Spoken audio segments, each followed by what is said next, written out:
Hello, you are listening to the Gamer Librarian Podcast, the best podcast you can find on this side of the multiverse.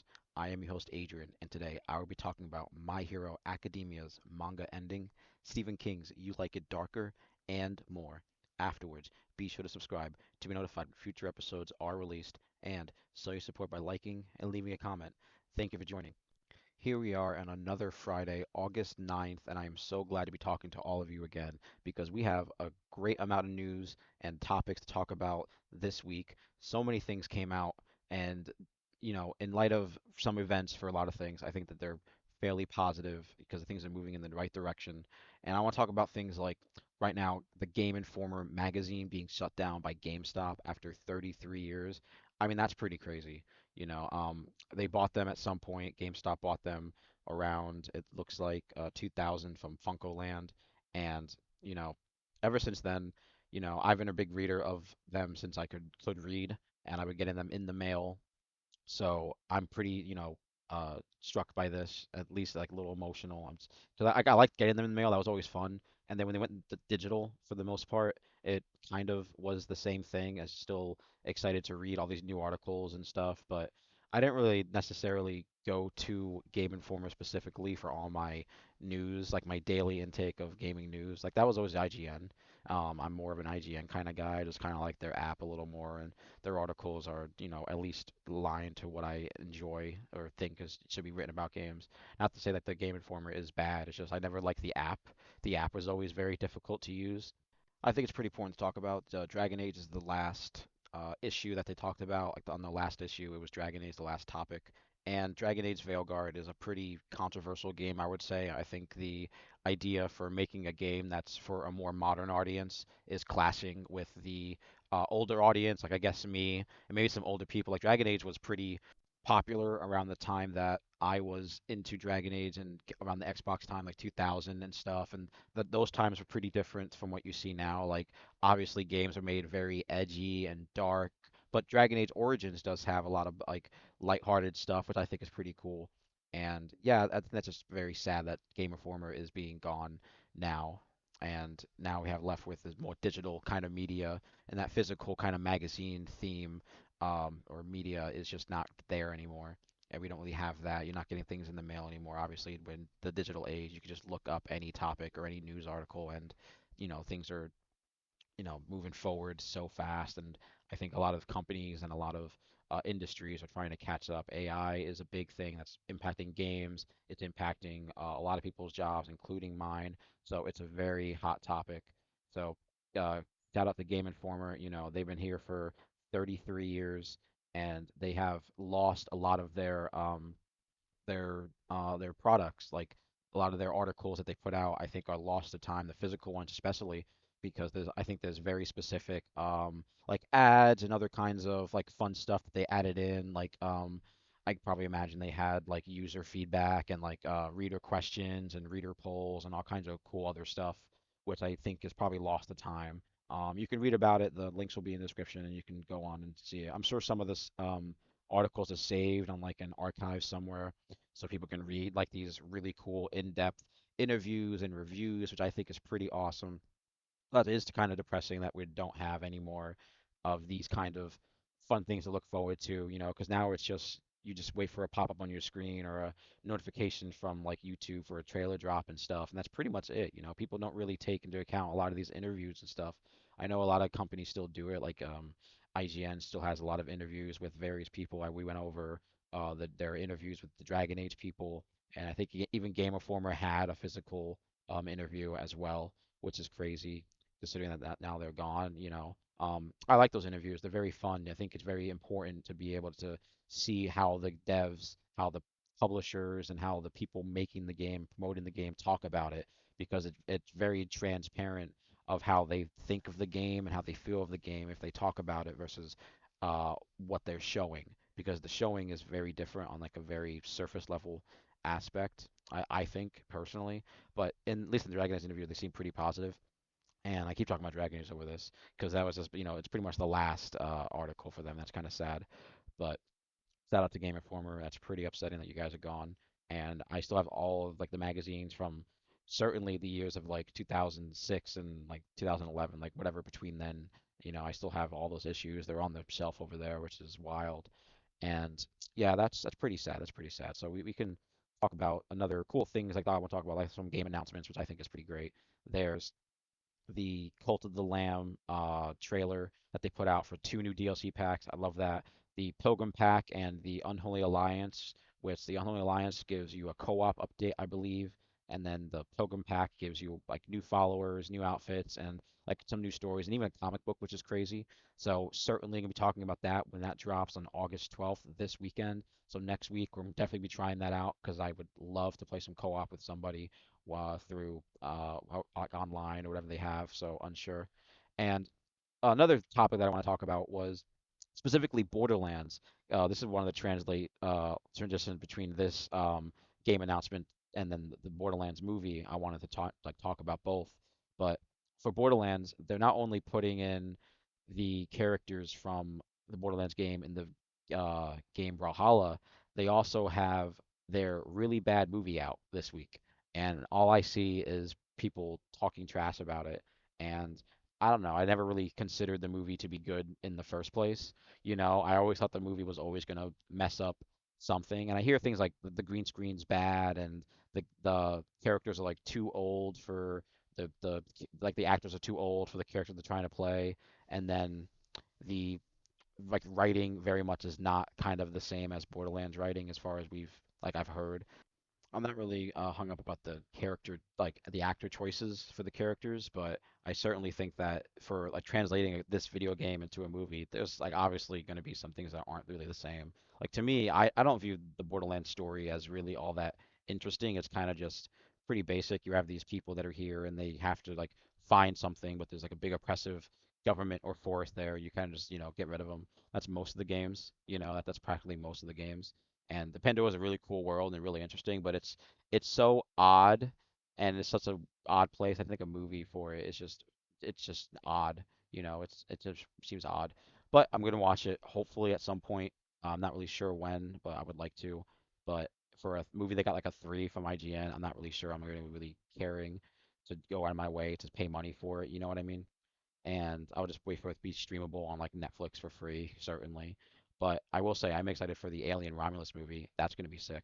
All I gotta say. And for movies, before we get into our main topics for right now, for movies, I want to talk about the Redline movie that I saw. This is an animated movie. I think it came out like 2011, early 2010s, I believe. And it's like Wacky Races meets Cowboy Bebop. And it has a great art style for what it is, and the animation's truly great. The story is, pretty basic. You can understand what's happening, and you don't have to really think too hard about it. But it's straightforward. It's a racing kind of story, like a space racing story, like Wacky Races in space with Cowboy Bebop, like art and themes and kind of cool shit like that. Big fan. I thought it was really fun. Sad there's no like sequel or anything like that, but that would make a killer video game.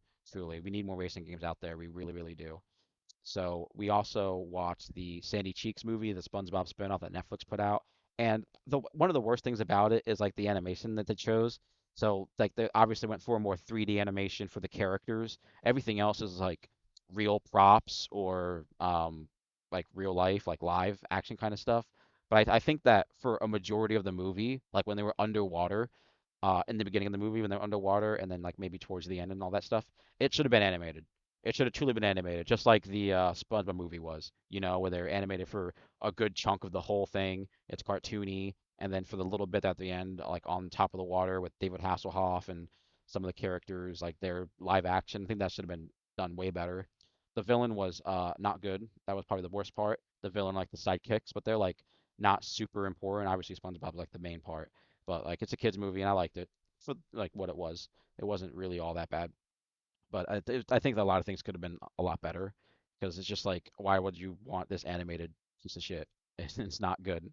And then we watched the horror movie Tarot, which nothing to really write home about. It was relatively basic. The kills were actually probably like the best part of the movie because they're fun and they're like actually like entertaining because you have this kids who get these tarot readings, and the tarot readings like um foresee, like foreshadow how they would die, and it's a little more cryptic. So it's kind of fun seeing like once it starts, seeing where that goes. You can read into it as it plays out, but it has like a basic ending, and it's a generic horror movie. So that wasn't really too bad for like a summer flick. I think it came out like earlier this year, and that wasn't too bad. It's on Netflix, and yeah, that's really about it for movies. So we could talk about games for a little bit longer because I already mentioned some Dragon Age stuff, and there really is much news about Game Informer specifically. I just wanted to talk about that being pretty, topical and just very important to the gaming industry because now we're seeing the physical medias die and then all that stuff. But for Dragon Age specifically, I just wanted to mention that I've started playing Origins now. Steam is so great with their deals and their sales because I bought the franchise, all three games, for just less than $10, 9.97. It was great. So that deal's going on for right now. So anybody who's looking to play Dragon Age for the first time or play them on PC for the first time and play with mods like I am, go and get them while you can and try to play the games as fast as possible before Veilguard comes out. And that's what we're doing right now. I chose a female Daedalus elf rogue and we just finished like the origin stuff. I'm about to join Duncan and become a part of the Grey Wardens and do the joining, which is going to be really fun. For mods, there aren't a lot of mods for Dragon Age, which is a little upsetting. Like there's no like story or specific content mods. There's obviously cosmetic and items, and that's basically about it. That's as bare bones as you get with mods from what I've seen, at least on Nest, like Vortex or Nexus mods. And there's are some mods about like specializations and classes. Like I've only seen magic ones. There's a few like magic based ones like warlock and like I think a small necromancer kind of one. So those aren't too bad. I haven't played them, but I do plan on choosing another character and fast tracking just specifically do the mage. But I already promised that I would do rogue for this entire playthrough specifically for the podcast. So while we play Origins, I'll probably just try out the magic class with maybe an AI companion that they have if the option is selectable for the companions, or just make a whole new character for Origins and try to beat it or try out the mods. That would be pretty fun.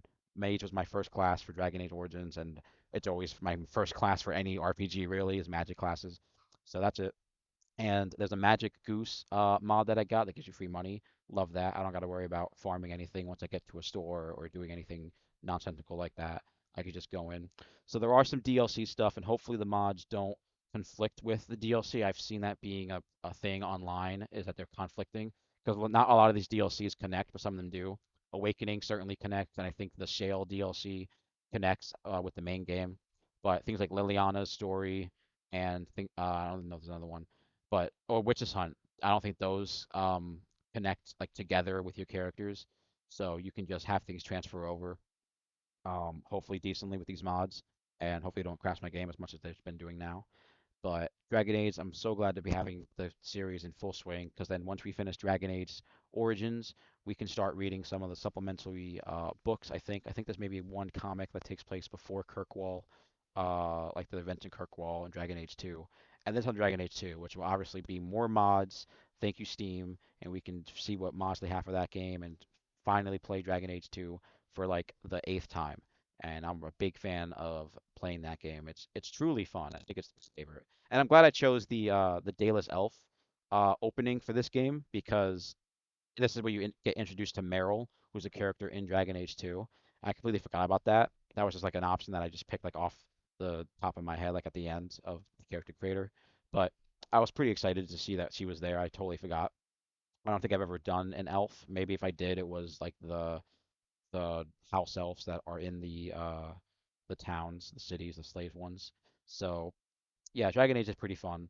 And for maybe a few more game announcements that's like just going on to be on like the radar for the future. There's two specific ones I want to talk about. It's like Black Myth Wukong, very similar to Wulong Fallen Dynasty, at least in my opinion. They're practically like the same kind of art style and aesthetic.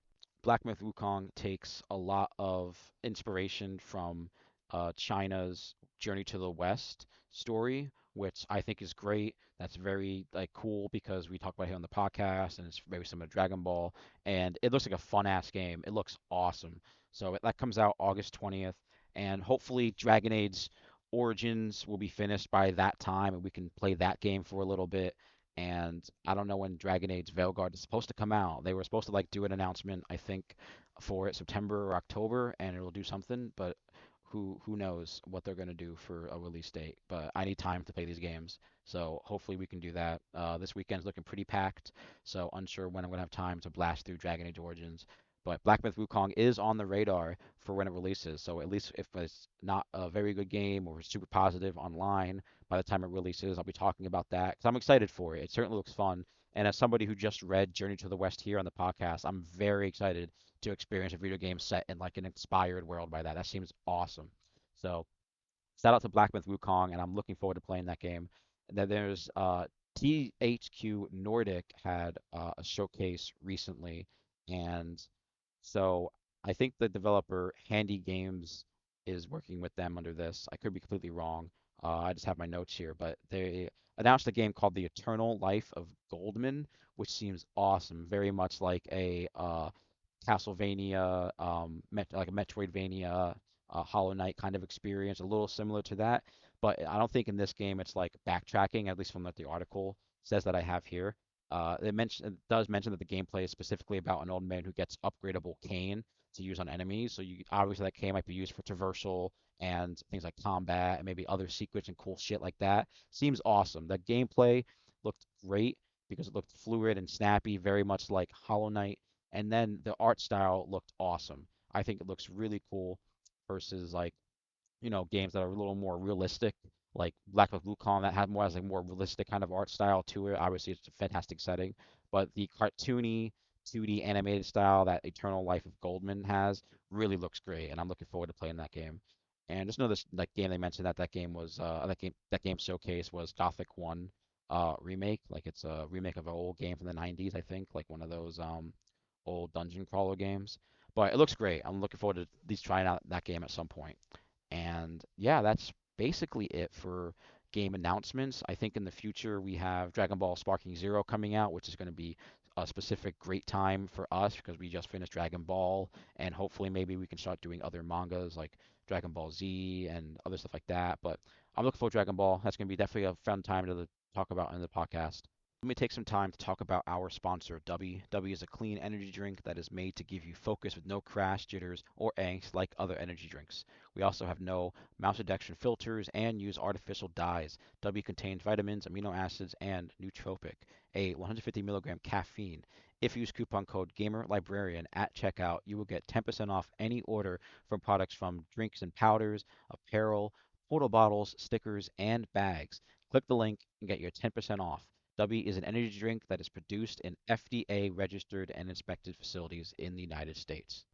I've always been debating whether or not to switch the podcast release or recording days to Sundays because that's typically when all the manga chapters come out, and then I could just read all of them before the chapter is done, and then I can record the episode and talk about it. But because I put them out on Fridays, I'm always behind. So, last episode was kind of like right on the cusp of the announcement of My Hero's last release. It's chapter 430. And for this episode, I want to talk about it now because it's celebrating 10 years of My Hero, and it's the finale of, in my opinion, one of my favorite mangas of all time. I am a big superhero guy. I love the style of superheroes. I love the stories you get from superheroes. DC and Marvel is like my bread and butter, and I think that storylines involving superheroes is great. Like The Boys, all that kind of stuff is really fun. I know a lot of people like may consider My Hero like more of an anime than a superhero kind of story, but I don't think that's true. I think that My Hero is just as great as a superhero retelling of like its own world and its own like kind of dynamics. I think it's really special.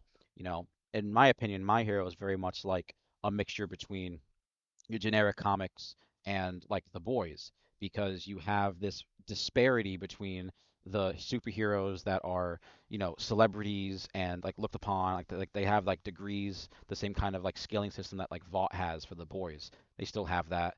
And then you have that duality with the students who are looking up to being those kinds of heroes and then having the same kind of test and scores, and obviously there's some kind of like tension that happens as you're like in a school with those kind of like motivations. Obviously, that happens. You don't see a whole lot of school life in this manga, in the even like the anime specifically. There's like there's a lot of classes very early on, but towards the end, very towards the like middle, I guess, they kind of stop the whole school format for a good point. There's not a whole lot of that. So it's not a whole, and it's not entirely about a school if like people are worried about that, which I thought was, for the most of the show. But it takes some really cool changes. There's a lot of really cool stuff. Like they focus on the villains for a long time. There's some build up to a lot of the more major long-term villains. So like you don't get a lot of backstory on the ones that you're following for a long time, but even the ones that are there for arc fights and just there for like one fight only and kind of settings and stuff like that, even they have like great backstories and great scenarios. They're dumped in just as fluid as any other character, which I think is great. They're so varied. The superpowers in this show are so varied, like the manga. They're basically the same, the anime and the manga. But the powers are so cool. Like I like Genist, who's a character who like controls genes. He's pretty cool. Bakugo's my favorite. He just causes explosions with his sweat. I love Bakugo. And there's some really cool ones. Obviously, there's some like anime hiccups. That's always been a thing. That's like a more of a cultural thing that's made over there. That's not specifically made over here, but it's not super positive in like our society. I don't really care. But there's some fan service stuff that happens at some points, but it's not as egregious as other mangas that I've seen. Especially the manga. The manga doesn't really do that as much as I think the anime does, from what I've seen. So yeah, My Hero was written by Kohi Horikoshi, which is I'll probably never pronounce that ever again. But shout out to him because he wrote one of the greatest mangas out there in my opinion. It's straightforward as well. It does have I think a few plot holes which I don't think need to be filled for any like long-term like storytelling thing. But certainly like if they want to do it in a movie or like OVA or a spin-off or something, they could certainly do that. I was hoping for my Hero to get something that was like a Shippuden spin-off for like by the time it ends and stuff like that. Like that was always um my like wish for My Hero. Because even the My Hero manga, not to really spoil like anything, but the status quo doesn't necessarily change all that much from what you see.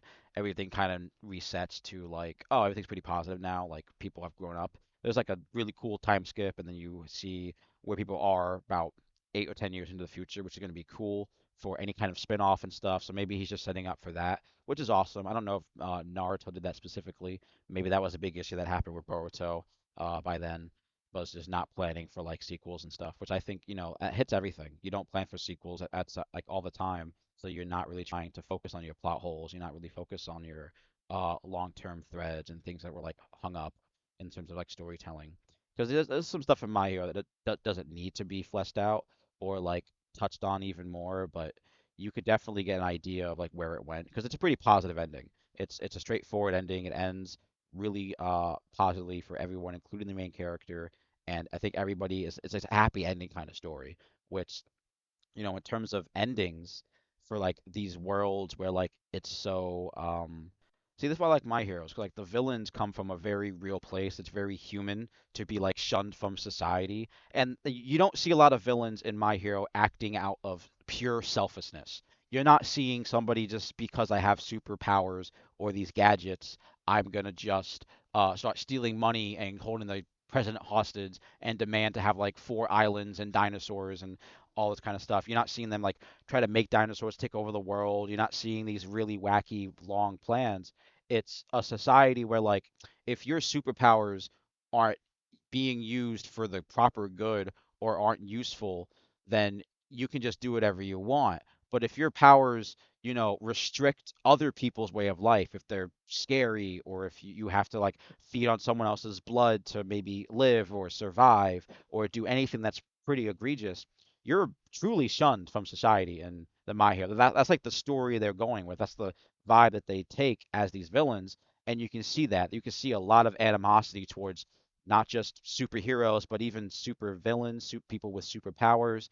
It's a very dynamic world, and it's not as cut and dry as like a lot of it makes it seem. I think the villains really paint a darker picture for My Hero, and that's a pretty scary world considering, in other comics you have things to balance it out. Like, yeah, sure, the Punisher may be the one who's going after like pedophiles and rapists and, corrupt politicians for the most part, and those generic stuff. Then you have like space monsters and Galactus and like the source wall and other kinds of stupid stuff. But you don't have this in My Hero. In My Hero, all of the weird magic superpowers, or whatever you want to call it, comes from an unknown source. We don't necessarily know how it started. They talk about it. They mention it. There's like a baby was born who like glowed like a like a glowing gold color. I think it was green or gold.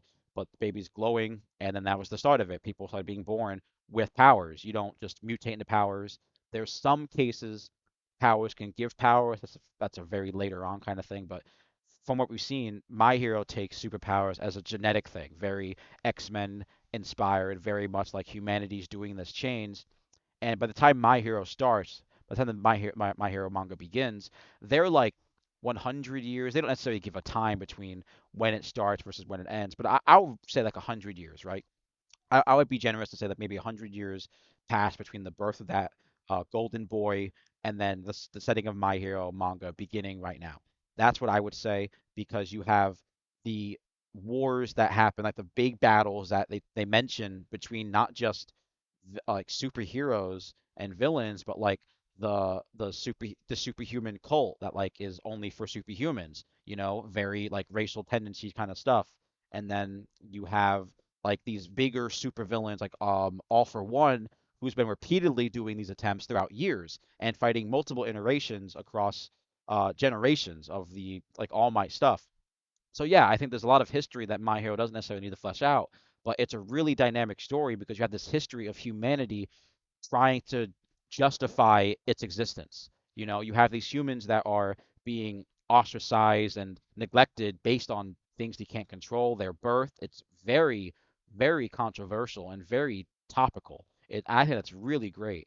It's very similar to a lot of things that you see right now. So for My Hero, I think it's very cool. I think the villains really sold the world as being like a real place that people live in. Not a lot of mangas, I think, entail that. I'm gonna try and maybe think of one that doesn't really have one.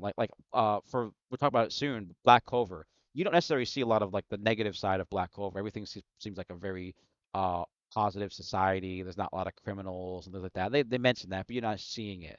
But for My Hero, you get a good take on what a lot of stuff like really happens. And, I liked it. I think My Hero is one of my favorite mangas of all time. It's definitely up there with Dragon Ball, and um, yeah, that's basically just about it for right now. Not a lot of mangas are even over. Like they're not even over. Like One Piece isn't over. Yeah, Berserk isn't over. They're not even over. But My Hero has an ending, which is a lot to say for a lot of people. So like, congratulations to Kohei for being able to finish a work of like this magnitude. He has other works. He has two other works which seems really cool. They have like cool like characters from what I've seen, very animal kind of characters, like party members or whatever, like focus characters from what I've seen. But yeah, kudos to him because I think it's a really big feat to do a manga for 10 years and then complete it. That's awesome. That's truly great. And yeah, that's honestly about it for My Hero. So we can talk about like Black Clover for a little bit now that we're on it. But they had two new chapters released, chapters 372 and 373. And these focus on the Vermilion characters, the Vermilion family, and Noelle specifically, and they're fighting her mom that's like being possessed by the evil king. That's fine. It's a whole lot of catch up. 300 chapters, almost 400. We're not really gonna recap all of that, but I like that. That was actually a really touching moment because Noelle's probably my favorite character throughout the manga after the one of the Vermilion girls. But I think Noelle's great because her dynamic is very like much like Asta's, where they're like they Asta didn't have power, but Noelle had power, but it was so weak that she had to work towards it. I think that's very cool. So Noelle's pretty great.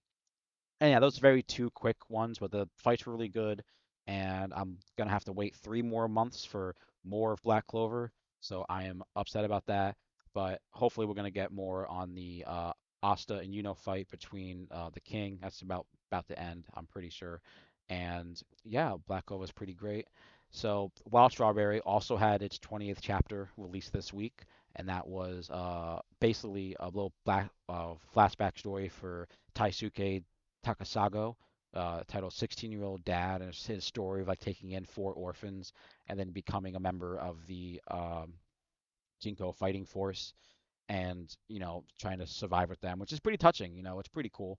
It's one of the cooler kind of side character moments that we've seen for most mangas. But this is a cool introduction to what seems to be a long-standing character for the manga. While Strawberry's young, a lot of the mangas that I'm talking about now, they're hundreds deep. Like Black Clover is coming up onto 375 chapters, and My Hero ended at 430, and One Piece we'll talk about soon is at 1122. So like while Strawberry's pretty young in its lifespan for what we could see, I would give Wild Strawberry maybe 200 chapters. If it really gets good traction, which I hope through like me talking about it positively and all that kind of stuff, I hope that Wild Strawberry gets a lot of positive traction and notoriety because I think it's great. I'm looking forward to an adaptation of the anime if they ever hopefully do that because I want to see those plant monsters animated in great style and I want to see where the rest of the story goes.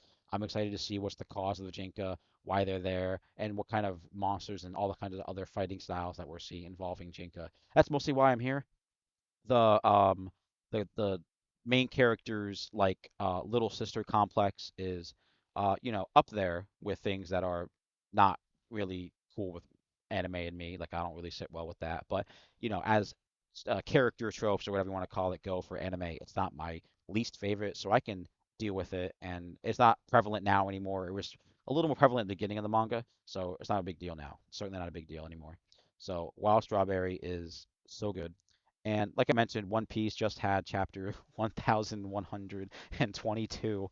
And, it'd be crazy if I started a podcast and talk about it from the beginning, but just coming in the middle, like almost like close to the end, like maybe 80, 90% of my hero's ending of now just the podcast. It's just funny to be like, yeah, this thing's been going on for 20 years. Here we are. But yeah, the characters seem to have, partially saved Egghead Island, at least the great and cool robot Emmett sent the four elders away. Saturn is still here for right now, so maybe Saturn will put up like a last ditch effort and try to blow up the island or something stupid. But there seems to be a lot of history between the robot Emmett and Joy Boy, which is, if anybody isn't really caught up, is the name of the guy that I guess previously used the devil fruit that Yuffie uses, the Gomu Gomu fruit. So yeah, there's that. There's still a lot of questions. So like whatever I say could probably be maybe a little not the same. I'm not really super like the librarian here. I don't know every piece of lore ever. I've been watching One Piece for over 20 years of my life. So there's a lot of like things I'm just gonna get wrong. I'm just not gonna get right. There's so much history. I'm not gonna watch any like lore videos overall. I'm just gonna maybe, for One Piece, I might just like by the time it announces like this is the ending, here's the end date, I'll probably read the manga again from start to finish, just to be like, yeah, hell yeah. And then the One Piece anime will probably like end, um, 20 years later, so who knows. But I think that the anime is catching up, so I feel like they're gonna gear towards like a dual ending, just because like the One Piece is such a big part of like anime culture. Like I truly think it is. It's like a 20-year-old mystery. I think it's just as prevalent as things like Berserk and Berserk getting an ending and all kinds of stuff. I'm not a super weeb about that, but this is just the stuff that I like from anime.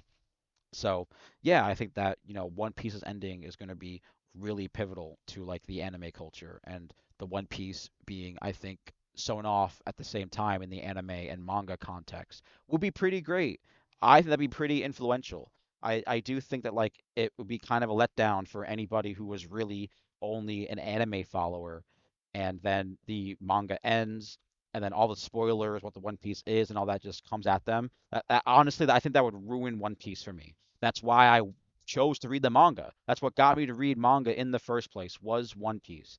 I was like, well, I finished Naruto, but I hear the Naruto manga is almost over, and or I guess maybe it was over at the time, but at least like where I ended in Shippuden, the manga was practically over. So I just read the manga for Naruto, and then I was like, all right, One Piece, it's One Piece time. Let's fucking go because I was caught up on Doflamingo's arc in the anime by the time that they were doing that. It was the Rosa arc with the puppets and stuff.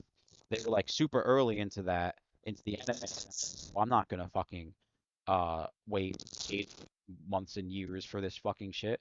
So I went and got the manga, and I read from the Dressrosa arc onto Wano, and then there we are. Here we are now. We are on chapter 1122, and it's been a great ride.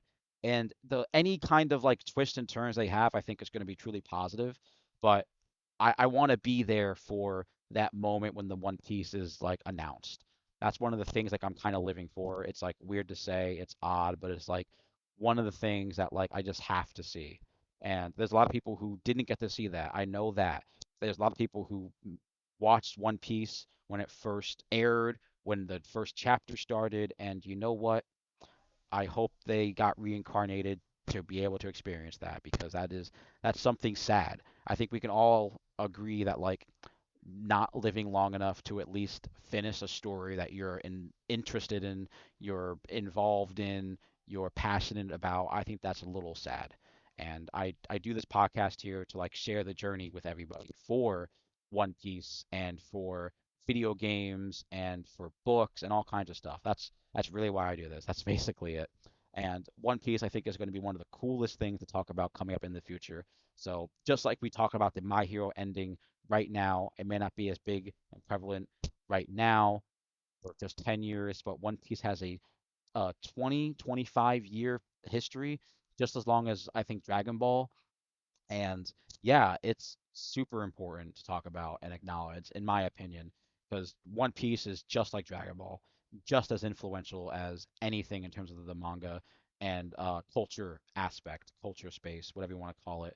And yeah, that's basically it. One Piece, next week will be chapter 1123, and it'll probably just have some little exposition and little lore dump. So looking forward to whatever mysteries are solved within that next chapter. So we're almost done with the episode, but I do want to talk about one more like manga topic. If you made it this far in the podcast, let me know down below if you're a fan of JoJo's Bizarre Adventure because I'm a big fan of manga. I'm a big fan of video games. I'm a big fan of all kinds of stuff. And my friends right now are gearing towards a JoJo's Bizarre Adventure tabletop, DM'd by my friend, and I'm making my character. I'm not sure on like what my specific player will be like, but I have an idea of my stand powers. It's going to involve like counting.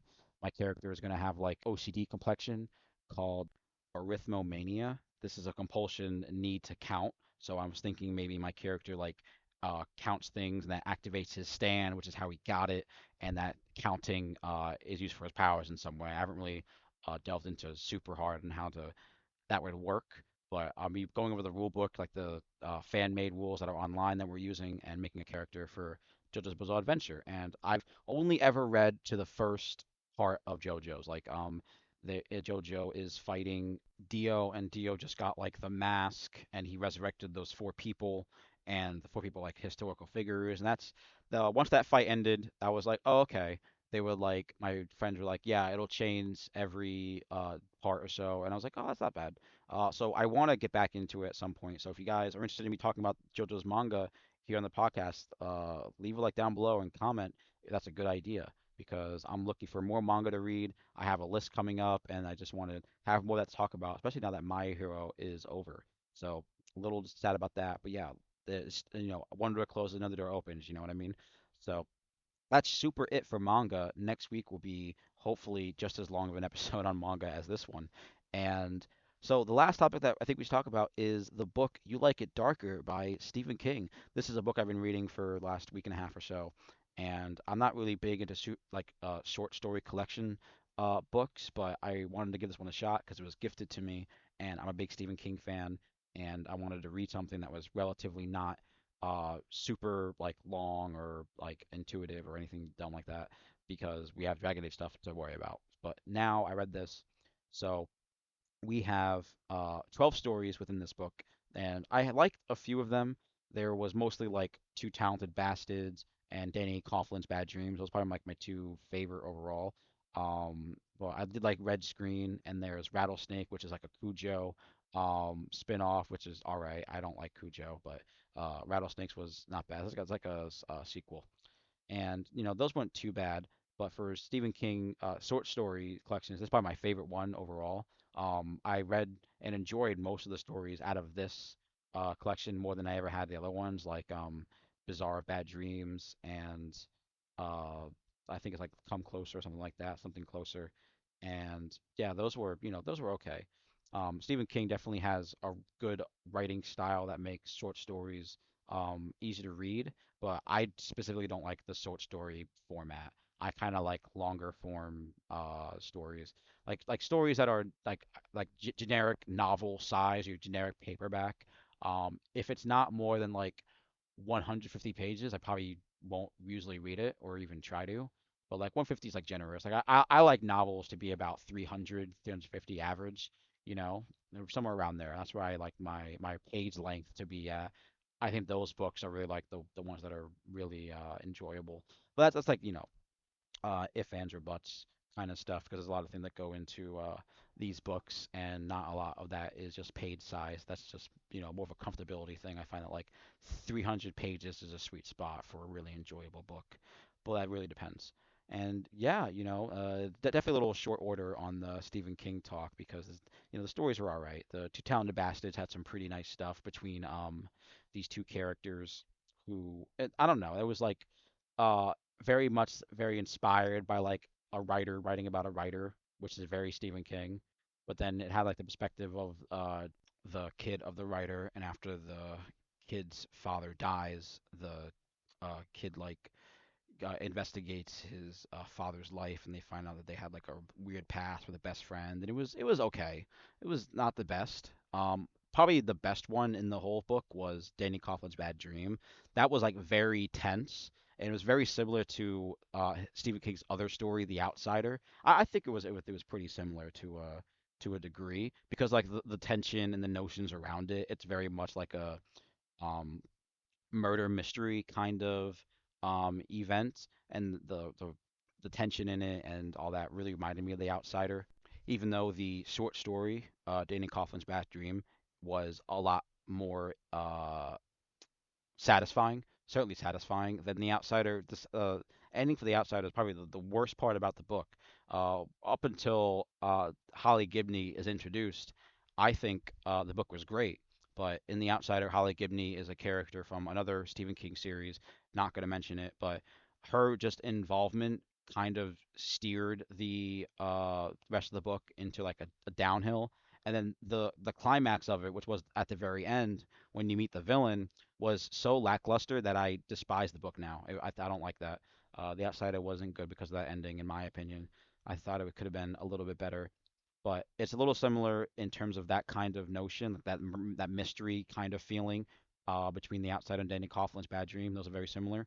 But if you run a real connection to The Outsider, I think the short story Red Screen is the one there because it's has like uh, a less final ending. It's certainly more like a cryptic ending, but it's vague and it's creepy the way it's worded at the end, and it's just nice. It reminds me of the Pet Cemetery ending where um, the father sits on his porch and the wife, who is reanimated at this point, puts his hand on his shoulder and says, "Lemonade, dear," or something like that at the end of Pet Cemetery. It reminded me very much of like that. So Red Screen was a really cool short story, and premise was awesome, super similar to something like The Outsider. So that was my favorite.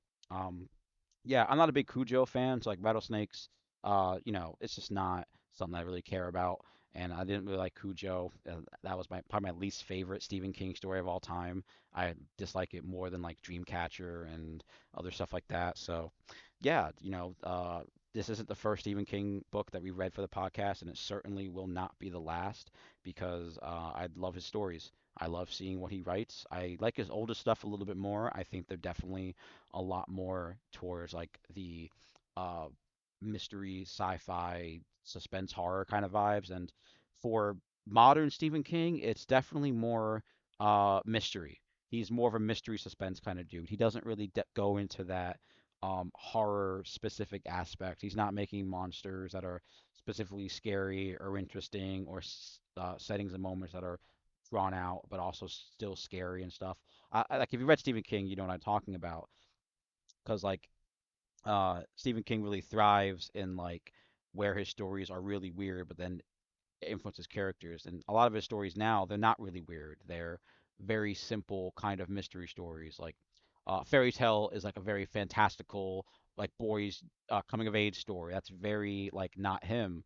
And I think Mr. Mercedes, while it has some supernatural like tendencies, it's very much more geared towards like your much or I don't know what kind of genre you would talk about this in like a book setting or a book reference, but like your Sherlock Holmes kind of trilogy with like you follow this just the detective for a little bit and then the story is over.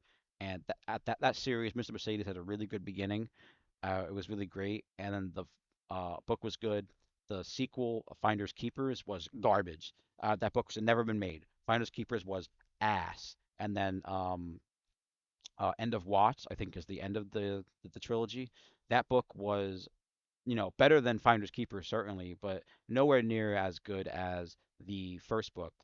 Very much similar to Cell in terms of premise for End of Watch. That's just how I got it.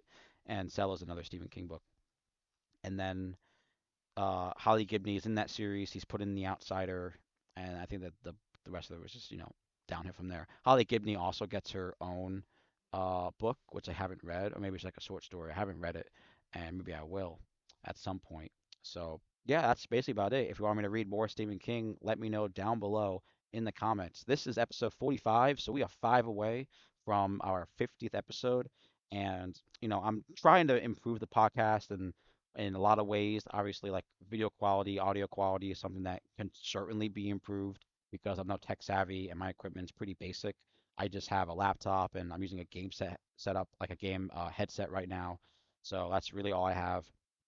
And then I want to do things like getting a podcast, the Discord together for the podcast where you guys can get not just like episode updates, but like updates from me, what I'm doing, what I'm like currently doing in life, like reading, playing games, and just, share that vibe with everybody else, like a small community online and all kinds of other stuff. I want to start live streaming and doing more polls for like what to read and stuff. But, time and all that kind of stuff is in the way. So if any of that seems really good to you guys, leave a like or comment down below of whatever you want to hear me talk about and all that kind of stuff. I like to talk about video game news. I think that's probably the coolest part about this right now is just being able to follow the video game news and talk about it, give my insights, my perspective on it. I think the change that video games is going on through right now is very important. AI is very prevalent.